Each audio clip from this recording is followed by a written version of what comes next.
Ready to learn even more about design sprints? Me too. From tech to finance to retail, future-forward companies in all kinds of different industries use design sprints to solve complex problems. In other words, sprints are pretty much a game changer.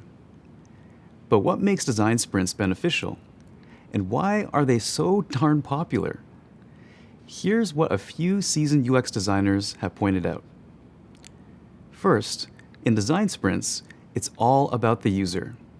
Sprint participants make sure the design challenge is always focused on the user and their needs. After all, it's the users who ultimately decide if your product is successful, right? Second, sprints value every person in the room, from the office intern to the senior stakeholder. Including people from lots of disciplines and experience levels is a key part of the process. Why? Because considering all angles of the problem and the solution means the best ideas will rise to the top.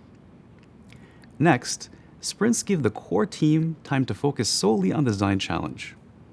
Think about it. 5 workdays devoted entirely to distraction-less, gadget-less creative collaboration. Now, that's a recipe for some serious problem solving. Also, sprints lower the risk of an unsuccessful market debut because the team gets feedback from real users and can make critical adjustments before the product launches. And finally, sprints are versatile because they can be scheduled at any point during your project. When a challenge arises, you've always got the design sprint option in your back pocket. So, are you sold on the benefits of a design sprint yet? Awesome. Next, let's focus on how to plan an effective one.